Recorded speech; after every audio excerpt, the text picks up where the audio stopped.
All right, welcome back to the Tim Teaches podcast. I'm your host, Tim McCoy. Today I'm joined by Derek Pledger, an author, Army veteran, Chief Information Officer with a truly remarkable background. Derek, your latest book is Your Brain Weighs 500 Pounds, and it dives into the power of maintaining a strong mindset.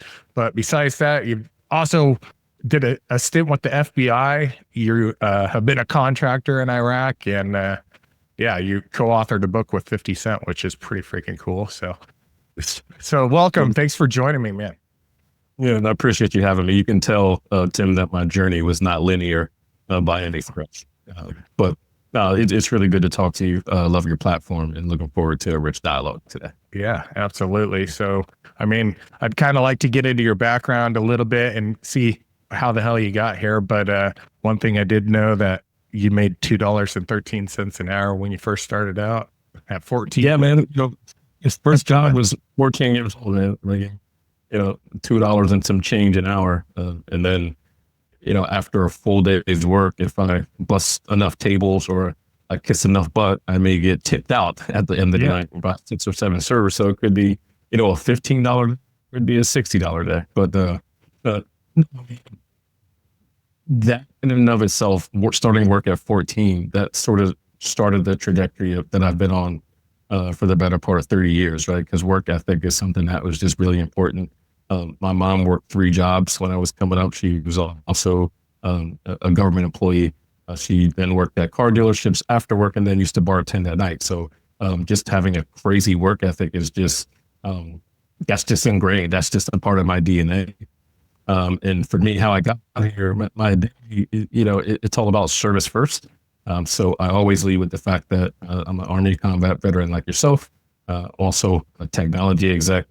You mentioned that. So do like to nerd out and create digital ecosystems for a pretty large company. I work for a global systems integrator with about 45,000 people.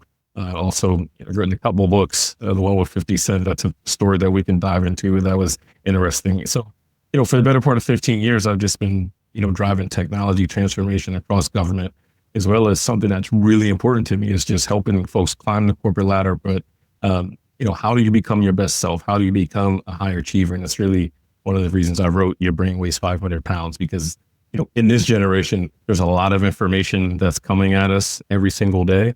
Second by second, most of it is complete BS. So I tried to write something that would kind of move all the BS and get some kind of no kidding, methodologies, habits to get some stuff done, become who you want to be. So that's how I got here. Man, I love it. So you started at 14. Obviously, you didn't stay in that job. What was kind of your path to gain all this knowledge, man? Yeah, I will say, the past, like watching my mom work those jobs, and for me, for that to be normative, that really helped really establish a foundation that outworking folks is the key to get whatever you want. So that was already sort of in my subconscious of, this is what you're just going to do. You will outwork folks. You won't cry and complain. You will execute. When I went to college, I went to Virginia Tech undergrad. Wasn't a lot of work. It was a lot of fun. A whole lot. After I graduated from college, moved up to the DC area with some of my fraternity brothers, and I was doing some of the same crap. So I learned that radical change was something that had to be in my life. So I made a radical change. And one weekend, after going out and having a fun-filled weekend, I woke up one day and I enlisted in the Army. Like literally, I woke up, I left the city I had gone to and came back to get my car in the middle of DC and went to it's a recruiting station that is now closed. I took the ASVAB, break that in there, and was gone 3 weeks later. Wow. Best decision I ever made in life. And everyone's like, why would you do that? You have a degree, you're messing your life. But the Army saved me and put me on a trajectory for where I am today. So did you have any experience with the military, or were you the first guy? Yeah, my dad was in the Air Force. Was one of the reasons I chose the Army. Is I wanted to when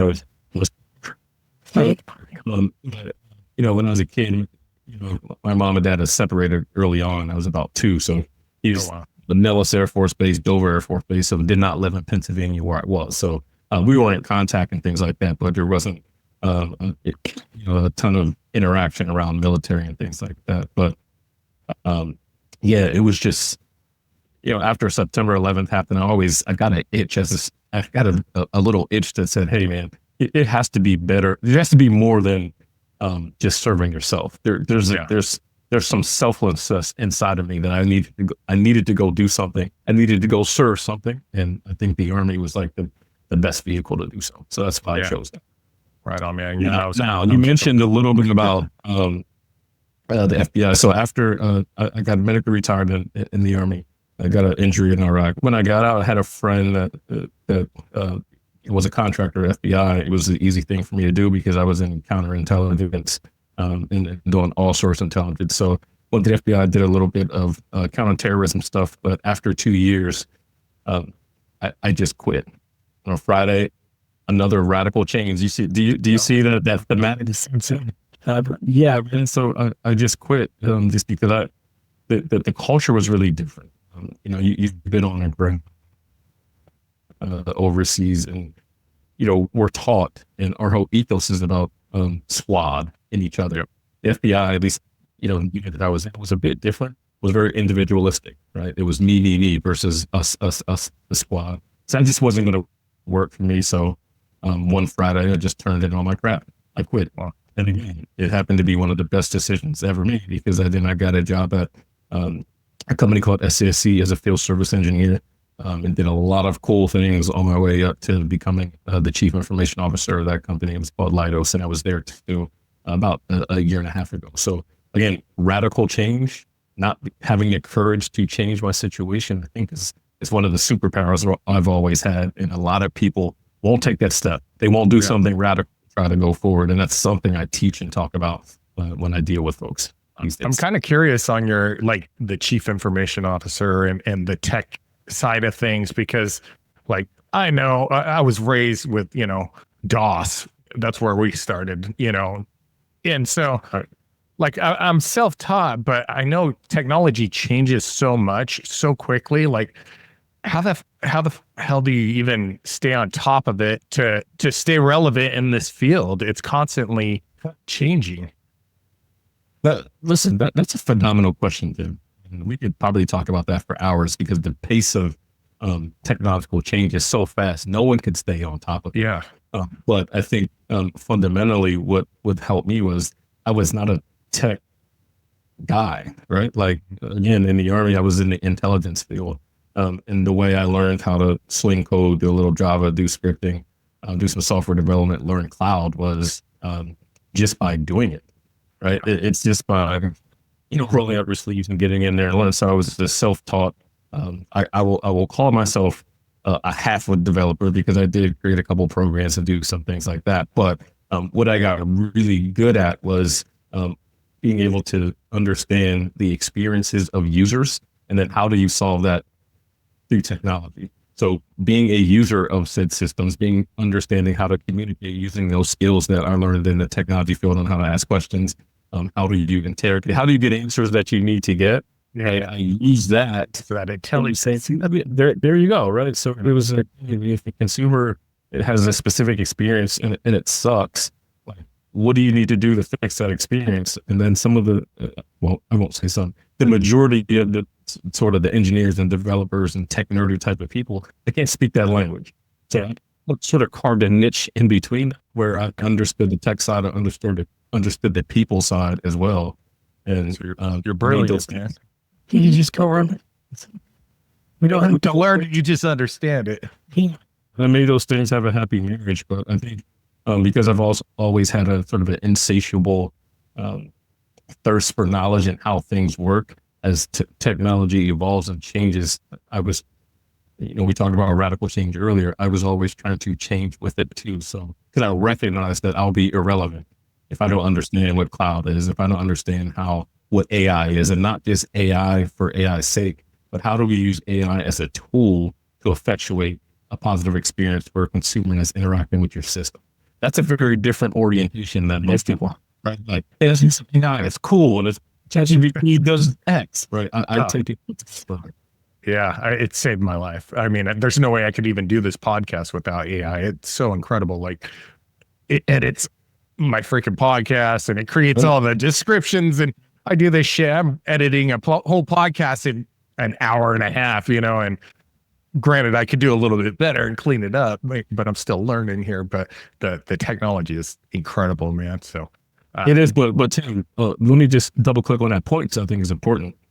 Because there's a lot of people that have like some fear hysteria about, oh my God, it's coming to take all of our jobs. And I will say very emphatically that is false. You use AI as a tool. It allows you, instead of taking you 10 hours or 3 hours to do your editing session for your videos, it'll take you hours. So you're using it as a tool for a positive outcome. And I think a lot of folks that get rid of the fear and just understand how you can use AI to attack complex problem sets, so you can focus on some of the things that are a bit more difficult. Those are the folks who are going to be winning, and I hope to be on the winning team with that. Me too. Right now, it's helping me. I'm in the process of maybe purchasing a house, and I'm doing communication back and forth for sale by owner, and I'm writing the most beautiful letters to these people, and they love it, and they're responding back. It's like, write me this letter and make it sound good, and here's why I want your house. So it's incredible stuff, man. Yeah, I love it. So, man, you're helping people, dude. Like, so you're working like with the VA, creating software. Your company is creating software and medical stuff. Obviously, medical stuff is not the terminology, but you guys are creating programs and stuff to help veterans, which is our jam, my jam. And so, how's your work kind of helping them? Yes, this one of the reasons I enjoy it's called Maximus is because there are experiences that you and I have, and there's a lot of veterans that getting a benefit. Once you get out and you need to go to the VA to get some medical care, or you want to get medicine, you have some sort of ailment that you may have gotten when you served. That experience should be full of a bunch of red tape and friction. Mm-hmm. And that, because I've gone through it too, I have empathy, right? I want to make sure that we're using and building capabilities that the normal process for folks going through the VA system to see if they're going to get a compensation benefit. The average time is 277 days. Tim, it's not acceptable, right? So it's not negotiable for me to just sit idly and watch that, because I've been through it too, right? So the things that we are building is trying to work in coordination with the VA on systems that help you, the things that used to take maybe 10 days, maybe we can use some automation, we can use some technology for that to be able to take 3 days. So then we're looking at the entire process to figure out what can we attack to make it more efficient. So I can see a world where, once you're ready to ETS or get out of the military, whatever branch, that you will be able to get your benefits. You don't have to wait 6 months or a quarter of a year to do that. I would love for that process to be done in 60 days. Now, there's a whole lot of people that are involved in that process. You have clinicians and caregivers and folks that need to write things and a bunch of paperwork that needs to be filled out. But there's so much, so many pieces of that are now manual that we're now trying to attack it with technology that we're going to fix that, or I'm going to die trying to fix it. So that's just something that's really important to me, because veterans, I don't just say that because I am one. I really feel like they're the best among us, and because they understand how serving something larger than them is important, and not everyone understands that. That's why it's a priority to help that succeed. I started out my VA journey in 2005, and it was terrible back then. It's gotten a lot better, but I mean, I have a friend who had melanoma in service, got out, they had cut it off. So he, rated him 0%, now stage 4 guy. And it took him, he's got stage 4 melanoma and he's battling that stuff. 0%, because it was in remission. But then he goes, now he's 100%, it's back, it's aggressive. And it took 6 months for them to do anything for him. And I literally had to step in and show him step by step how to upload all of your documentation. But that shit should be automated, man. Like when you get out, DOD should talk to the VA. Your file should go straight over there. Yes. Yep. And literally you should be able to go in and talk to your doctor and say, listen, this happened in service. They should check some boxes and say, I can see this in your file. Yeah, it's service connected. Boom, get your benefits. Sounds like that's what you're working on. So thank you. Yeah, but Tim, here's there's a piece of the system that is a bit there's some nefariousness in the system. And what I mean by that is that there are some stakeholders who benefit from the status quo. Yeah. More automation it could mean in some instances that you don't need 5,000 people for a particular part of the process. You may need 1,000. So what do you do with that 4,000 folks? They could be government employees, they could be contractors. So there's a lot of folks that have a piece of those processes that they don't want it to, they want it to be manual. They want to have to take a person to go grab that document, go set it in that tray so someone else could pick it up. So I think we just have to break it open and be really transparent about the secondary and tertiary pieces of that system that are not trying to. I got a good idea for them. Bring a change. You can retrain those people to actually be nurses and doctors, and because we're lacking those people as well. So the automation part is great, and that would help, but they are lacking a lot of physical people there to help those veterans get the services they actually need. So yeah, I don't give a shit about their job. I care about their job. I care about people's health, Yeah, totally. It's the experience, but we're working on it, over the next decade or so. And as long as I leave the situation better than I found it, I'll feel like I made an impact. And, when folks that are getting out of service, or someone like your friend that is going back in because, cancer, it's out of remission, it's come back, it's aggressive, getting that critical care with speed and with compassion. If I can help effectuate, positive change there, I've done my job. So that's just something I'm going to continue to do. I love it, man. You're helping out. So how did you get into writing books? Good question. Failure. And failure is something that's important to me. So, another thing that I always hit on when I have these type of talks, and very candid ones, by the way, is radical change, one. Failure is another. So when I was in undergrad, I was one of those guys that changed majors about 4 or 5 times. That was just a normal thing. When I started out in architecture, I recognized very quickly that I was not going to be good at designing or building buildings. So I just said, let me try this thing called industrial design. Then I was going to figure out if I can build some cool ergonomic chairs or vacuums.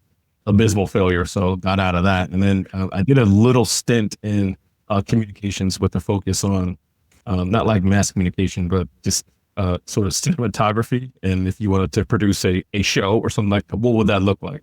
So during that time, I wrote a couple of screenplays that were pretty bad, by the way.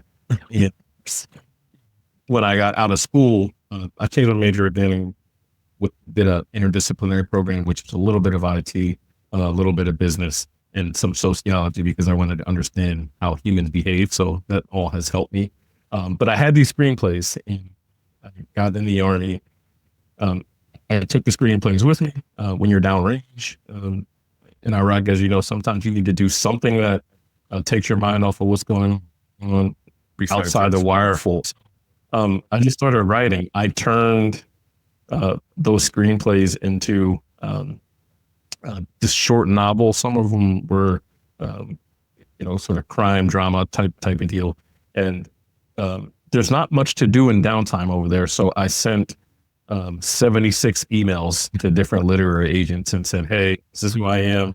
I have a couple of screenplays. Can you read one of them?"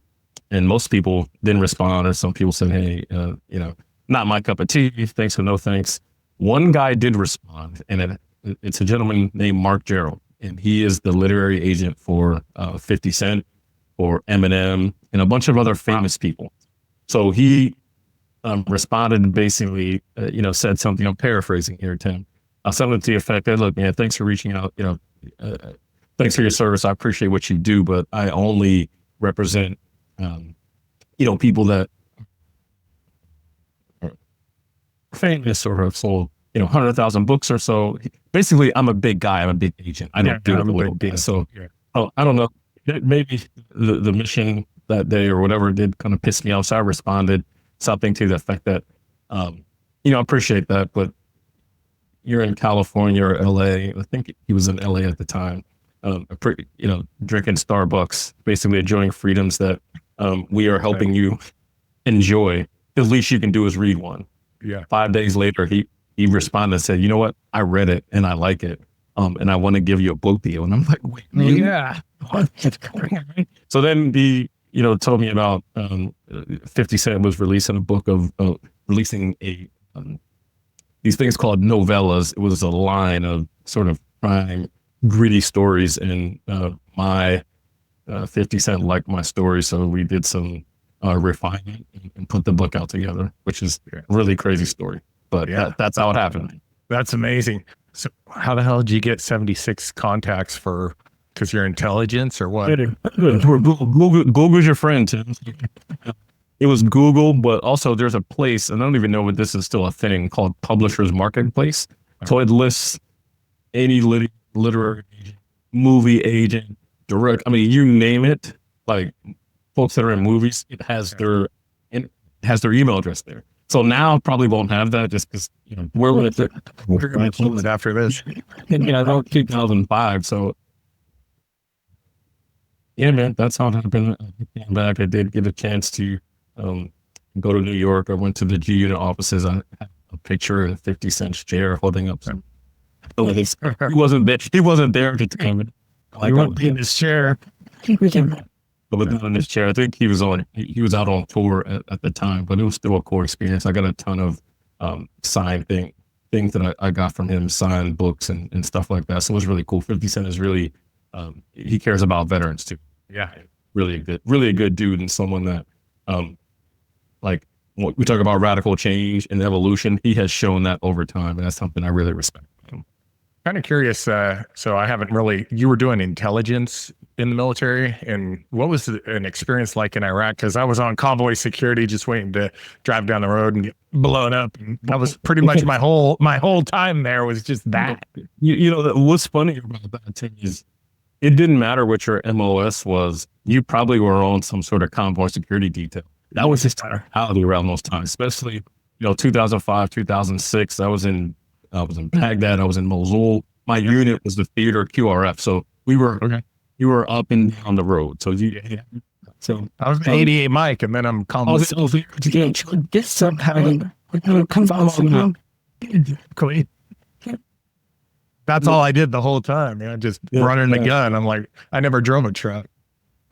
Oh my goodness. So, and I have so many stories that we can share about that. But really, this will resonate with me because you being on COM4 security or those missions, going up Route Irish and all those places where we had to, send goods to make sure that the Joes could execute. You would think that a lot of the intelligence mission that we had was about, at the time we had this whole thing about WMDs and all that. What we focused on are how we were going to stop IEDs or EFPs from hitting convoys. What were the cells that were doing that work? How do we get to those? Like who on the bad guy side of the house? The snipers, who the small arms? Like we focused on how are we going to protect folks that were doing those missions. And, for me, that wasn't real until it was my first experience with seeing what it feels like to be shot at. This is the first time I was in a Black Hawk. I was going from Baghdad up to a place called Bakaba, which was just north of Baghdad. But I mean, you could, I think, half unit convoy there, but the other half flew. Yeah, we went on a Black Hawk, and we had an Air Force weather guy. This is a really funny story, but the tracers start hitting a Black Hawk, so you can hear it. It was raining, but you can hear like the ting ting ting ting ting. Yeah. This guy, Staff Sergeant Jackson, man, I never forget. He's like, it sure is raining hard out here. And the women, the 11 Bravo, raining hard. And these were bullets, you dipshit. Dude, it was a moment of levity at a time where there's really serious things happening. So, man, we were really focused on,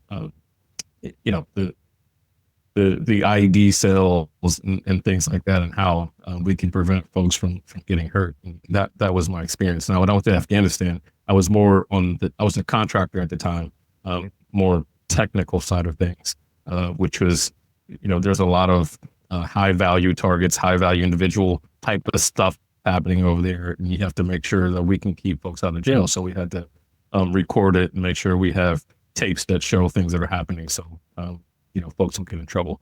The last deployment I was on to Afghanistan, the wildest part was I was at Bagram Air Base. My mom was there too. Whoa. At the same time. Yeah, she was an Air Force. She worked for the Air Force in DLA for almost 30 years. So she did demil. So demilitarization, essentially, if something gets blown or there's equipment, we decide whether we're going to give it to the Afghanis, we'll blow it up, or we'll send it back to the U.S. so it could be retrofitted and we can use it again somewhere. So we just happened to be there at the same time, and it's a really wild thing because she used to come to I was on a compound, within a compound, so she used to like come to the guard shack. I'm like, hey, my son is in there. Can you tell him to come out? So there's no kidding operators, in like hardcore dudes that used to get on the loudspeaker and say, "Oh, pleasure, mommy's outside." It's time to go to the deep. This is a really crazy experience, but that's something that's very unique. Mom and son. That's wild. You might be one of a couple hundred dudes ever, probably.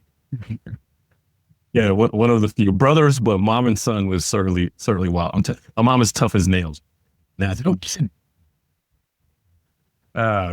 so what do you? I mean, you pitch your book. What else are you doing to help people, or what's kind of your jam? Yeah, a lot of the book was one part. I wasn't one of those guys, Tim, that wanted to write a book and sell 1 million copies and go retire, because I haven't worked through. All right. Yeah. The book was, for me, was really a wedge, and it was. What I mean by that is I wanted to be able to create a platform where I can get access to folks that may want to be better, right? They may want to be a higher achiever. They may feel stuck. So I needed to, what can I do that would help me to be, I could be both authentic or have the credibility to go speak at a corporation or go speak at a university. So now that's just what I do. I love going to speak at universities. Have a bunch set up for this year. I've spoken at a couple Fortune 500 corporations just on resilience, discipline, and what it takes to kind of navigate through challenge and change without feeling broken, right? So the book was really a tool that I needed to be able to, create some credibility so I could go start telling a story or help some folks. So in and of itself, the reason you and I are on this podcast is because I probably wrote that book, right? This is in some way, shape, or form that we're here. So it was just a bridge. It was a tool, and I want to be able to look back when I'm 60 or 70 or 80, and be able to recount how many people that I've helped or helped someone do something special. Because what I found in speaking to young folks and students is that when we don't help others get on the right path, we're sort of robbing them of the possibility of, but also we're robbing ourselves, because if they did something great, we could be the byproduct of it if we experience that too, right? So if you think about all the greatness that's out there now, everyone talks about Elon Musk first because he's created some pretty life-changing and world-changing things, but there were so many failures that he had along that journey. He loved failure. I love failure too, because on the other side of failure, that's the bliss. So I'm trying to get a message out there that, it's okay if you can fail. You don't need to go in the corner and cry. Like, fail more, because you'll put more tools in your toolbox and become a better person for it. So I love to fail. And when I say that, people get really quiet because everyone runs away from it. I think you should run toward it, like love it. And I think we have to change the narrative across our space around failure. And I don't mean it in a cliche way, but look, take a risk. Like, yeah, it's kind of like, I don't know if you listen to Jocko, the Jocko podcast at all, but he's like, when shit goes bad, he's like, good. I have to give Jocko a shout out. So at the end of my book, like the way I wrote Your Brain Weighs 500 Pounds is I journaled for 18 months every single day. And, thoughts that I would get from podcasts or reading or something, I just put it down in one place because, again, there's so much information that's out there. It's hard to just go to one place and just get some good nuggets. So I wanted to take all of it and put it in one place, something that's easy to read, because you can read this book on a flight, right? It's one page chapter, right? It was designed that way because we're in my kind of reading. And Jocko, I listen to a ton of this stuff. He's one of those folks I listen to in the gym. Yeah, it makes me want to do another set. He says something all the time, which I really appreciate, and that is that there's no sweatless solution. And that's what everyone is looking for. A solution without the work or the sweat, it's not existent. And so for those of us who recognize and internalize the fact that you will sweat, you will get your ass kicked, enjoy that process. And I do. And at the other side of it, I'm like, man, I got my ass kicked. That was so good. Right? That was good. So, I listen to him a lot. Who else do you listen to, Tim? I'm a Joe Rogan, Sean Ryan, and Jocko. Those are my three go-tos. I spend a lot of time driving, so I've always got a podcast on, and so I don't listen to the Tim Teaches podcast very often because I have to edit this shit. But those are kind of my three go-tos, and then I'm always on YouTube just learning how I could do this better. I'm pretty new to this, but yeah, I'm just constantly researching what can I do to get better, and I'm a work in progress, and I'm never gonna get to the end and be like, I fucking made it, because I think that's the wrong mindset. You always gotta keep pushing, keep driving, and that's what I'm doing right now. That's something that Goggins always talked about. That I love him. You haven't arrived. I think the same way. Like, there's, in the corporate world, like getting to the C-suite, it's like a huge thing. It's a big deal. Yeah. Because I was able to do that by the time I was 40. There's a lot of folks around me that think that is like an amazing. Oh my God, it's amazing. It is amazing. But my orientation toward that is not. But yeah, you got there. But what did you do? Like, how did you get here? Or what did you got here? It's great. What did you do to help drive the company forward, or what do you continue to do to help make the experiences of our citizenry better? Because I haven't arrived yet. I still have work to do. Now, it's cool. It was a fun journey, but there's so much I still need to do. Right? Being able to have conversations like this is one day. That's a whole nother can of worms, though. It's a hard. CEO is a hard job, man. It's a really hard job. And I think the best CEOs are the ones that don't want to be the CEO. The guys that they're playing Game of Thrones to get there. Yeah. And it's really not my. I've never been a corporate guy. I've never really worked in the corporate world except for, pushing grocery carts when I was 14, 15, 16 years old. That was my corporate experience. And then the military, and got out of the military and started working for myself, started my old telephone communication company and installing cameras, and I just been doing that shit though, but self-taught, basically, and I'm grinding. But so let me ask you this, Tim. It's your podcast, but I'm going to turn it around. No, let's go. What is the apex? What is the zenith? When will you feel like, we just discussed that you'll never feel like, hey, I've arrived and I don't have anything to do, but at some point you will have to appreciate that you've hit a particular milestone. Yeah. Like, what is that? Is it 100,000 followers? Like, what is that thing? What are a couple of things you'd be like, yeah, man, I'm crushing. Like, what are this? So I'd like to get out of what I do, and because I'm gone all the time. I have a kid, a 5-year-old, 3-year-old, and a beautiful wife, and but I'm gone a lot. And I would like to do these podcasts. I'd like to be able to somehow monetize it. I don't know what that looks like. It doesn't even have to be the podcast that I'm monetizing, but I want to bring an experience or help. My jam is to help people, is to help guys. There's so many guys, especially veterans, law enforcement. Those people are just hurting, there's so many dudes dealing with PTSD. That's kind of my jam. I've always been the guy that I feel like people come and talk to, and I give advice to, but nobody fucking gives advice. Like, I've done a lot of stupid things in my life, and so you should learn from some of this, But they don't take you serious when you're just driving around in a cargo van, So, yeah, man. If I could, there is no like.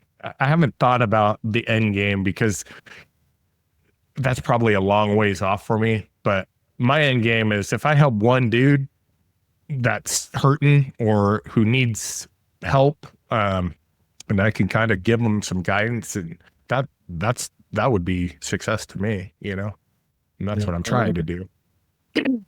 Very, very similar for me, Tim. I think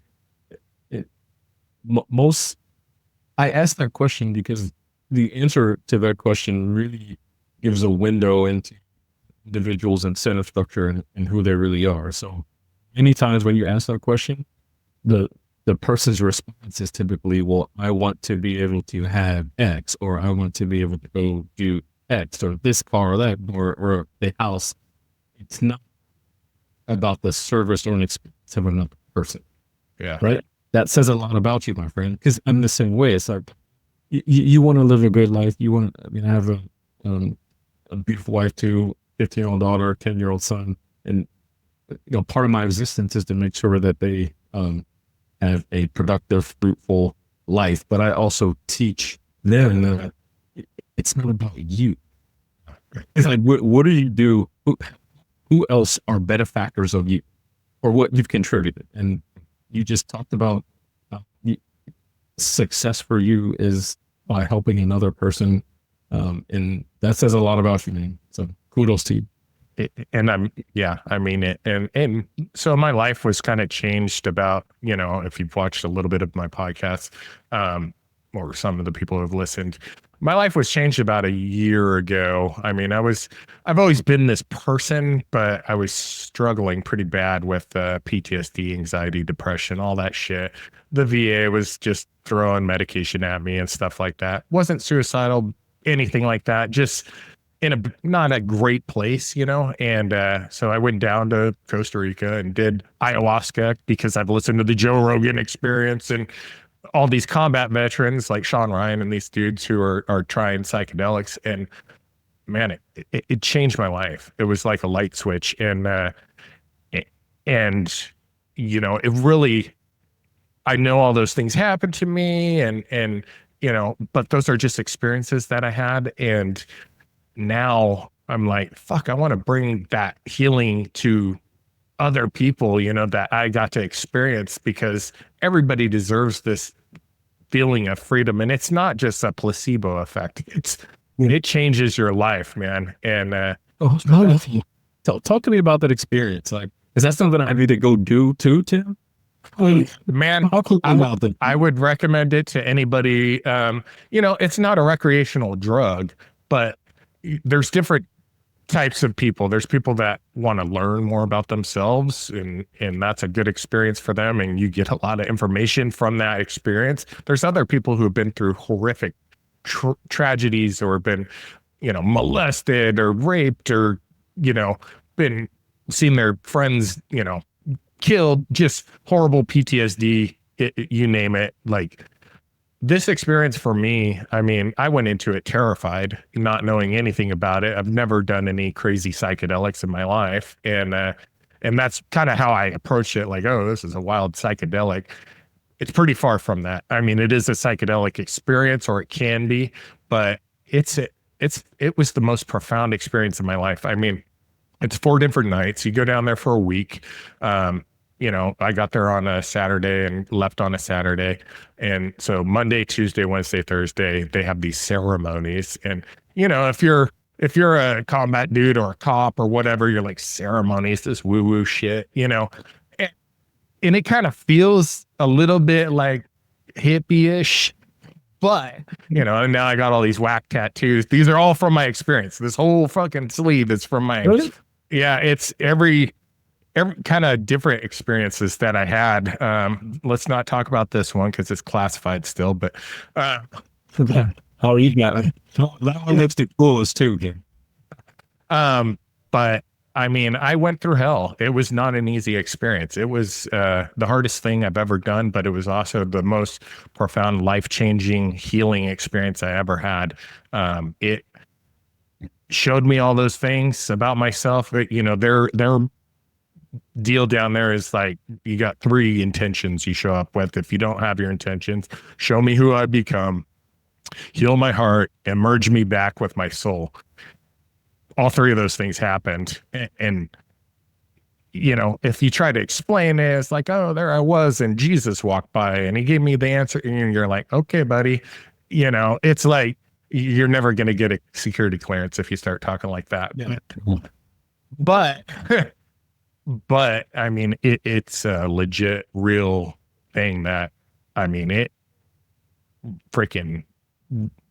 I had pretty bad PTSD, and it was like a light switch. It shut that shit down. I don't take SSRIs or any medication like that. I mean, I was drinking a lot more than I should have been kind of back then. I wasn't out of control. I could stop, but just not being healthy, and now. Is there a fitness component to it, Tim? So you can't, I mean, there's people that are like in their 80s who have done it, and all the way down to 18 years old, and so this place is a licensed medical facility in Costa Rica. It's the only licensed ayahuasca retreat in the world. They have doctors, psychologists. You don't feel like it's like a 5-star resort / ayahuasca retreat. So, for the bougie people, it's great. It's beautiful, wonderful food, yoga, meditation. They're giving you get massages, colonics. So it's a whole experience, but the big part of it is the ceremonies. And it's very hard to explain the type of stuff you will go through. But I mean, I lost my brother, came back from Iraq in 2004. My brother was killed in the car accident in 2007. I was raised, my dad was a pastor, and there's nothing wrong with that, but it was a tough upbringing, very strict. And I was homeschooled, so I got a GED, so socially awkward dude, and, but just like, so my life is kind of. You don't seem like it, Tim. Ayahuasca, baby. No, I mean, it's come I've done all right, and but that experience changed my life. And so I'm kind of trying to share that message, so people looking at my channel might be like, oh, this woo freaking druggy guy. That is not it at all. It's it was like the best. It was like 20 years of therapy wrapped into 4 nights, and I'm good. And people, I'm not the only one. There's been 16,000 people who have gone through this place, and I know some of them, and I've seen the change in them as well. So that's awesome. Like, if it helps you heal and helps you get to a better place, that you could be a vector for that positive change for others, dude, it's a win, man. So feel good about it. Totally.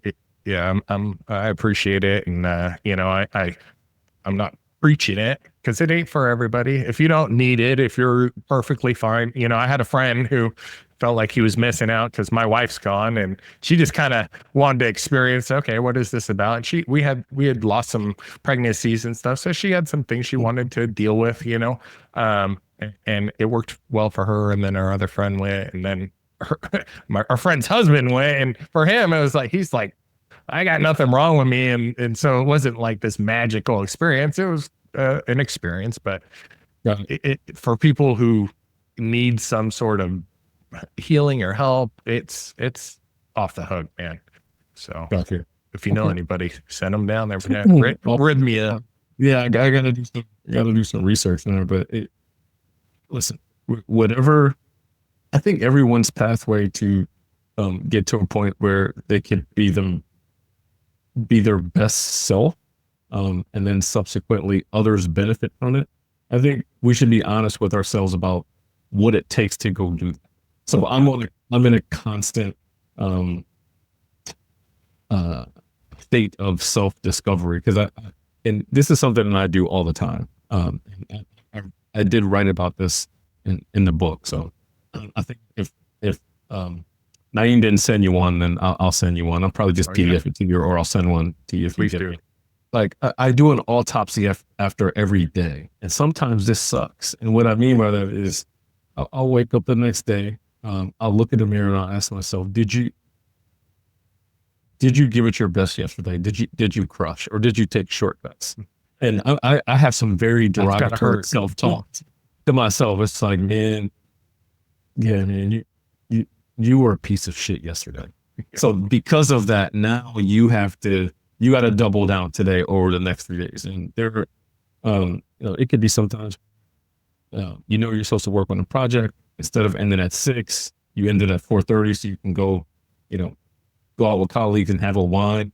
That's a shortcut. So my autopsy will be very negative next day. If you got out with your friends and, you guys, instead of having a 6-pack, you had 12, then you didn't work out, then you suck. It's a very bad autopsy day for me. This constant battle that I'm trying to fight with myself is like, how many positive autopsies can I have this year? Because it's a day-to-day fight, right? Like, that's how you become better, by winning. And winning every single day to say, the social contract that I built with myself, I didn't break it today, and that makes me feel good. So I think that sort of mantra can be applied to many different places in life, but that's just something I use because I'm afraid to call myself a piece of shit every day that I wake up. And that's why that's just serious. Man. Yeah, man.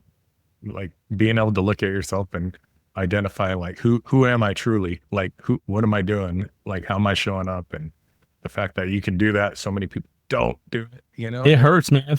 That is everyone. It really hurts. It's cathartic too. Because if you can string together, a couple more weeks or a couple more months of being better, you'll be a different person. And I try to help the folks that I speak to. I try to help them realize that. Now, if I'm in a corporate setting, I won't say it in the way that you and I are talking. Yeah. Me neither. I know how to put a white shirt on. Long sleeves to cover the tabs. Well, yeah, they're all over the place too. I can cover when I need to. Yeah, man. So I think that's the name of the game, man. How can we get people to be better every single day? And I think your platform is also doing that, man. So good on you, man. Keep going. I appreciate that. I'm trying, and everything I watch is just keep going. One of my ayahuasca experiences, I saw Jesus, and he just said, just keep going. I'm like, all right, let's go. And you say that and it sounds whack, but that's, what if that's my inner self telling me that? I don't know, but I'm going to keep doing it, and I'm going to keep putting this stuff out, and hopefully helping people with the help of people like you. Derek, if people want to get a hold of you, buy your book, do like social media, any of that stuff, how do they get a hold of you?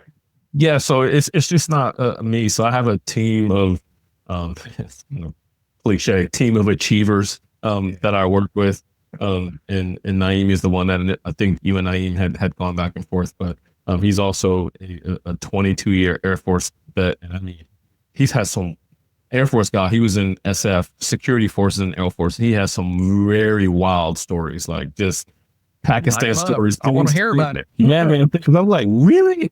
So there's a team of us. So the best way to interact, well, the book, all the books that I have are on Amazon. So you can just go on Amazon and search for Your Brain Weighs 500 Pounds. But the way we do social media is we're all one team. So at 500 Pound Media across all platforms, it's just 500 the number, pound media. That's the best way to interact.